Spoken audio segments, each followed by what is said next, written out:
ఇదిగోండి sir parcel. Thank you. రే ఇదేంటి చంటి పెట్టిన ఎత్తుకుని డెలివరీ చేస్తున్నావు? వెళ్ళి ఇంట్లో వదిలేయచ్చు కదా.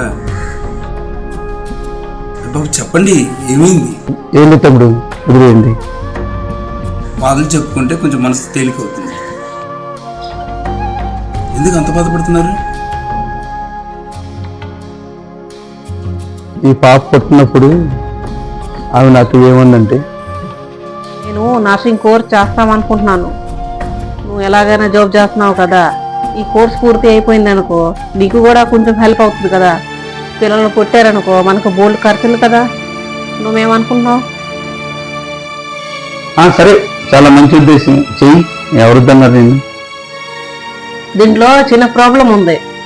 ప్రాబ్లమా? ఏంటి ప్రాబ్లం ఏంటి? ఈ కోర్స్కి 2 lakhs అవుతుంది. మన దగ్గర ఎంత డబ్బులు ఎక్కడ ఉన్నాయి? 2 లక్షలు. సరే ఏం పర్లేదులే, నేను అవగాహన అరేంజ్ చేస్తాను, కానీ నువ్వు కోర్స్ విషయాలే చూడు.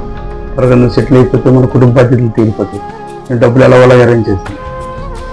నా దగ్గర అయితే అంత డబ్బులు లేవు. ఆమెను ఎలాగైనా కోర్స్ చేయించాలి, ఉద్యోగం సంపాదిస్తుంది, ఏదో కుటుంబ పోషణకి ఇబ్బంది లేకుండా జరిగిపోద్దని చెప్పేసి 2 లక్షలు అయితే ఇస్తాను, కానీ గ్యారంటీ ఏం పెడతావు? షూరిటీ పెట్టడానికి కూడా నా దగ్గర ఏమి లేవు. మేము వ్యాపారం చేసేవాళ్ళమే, షూరిటీ లేనిదే ఏమేమో. కాకపోతే నా బండి ఉంది, బండి తాకట్టు పెడతాను, దీని మీద ఏమైనా ఇవ్వగలరా? అన్నా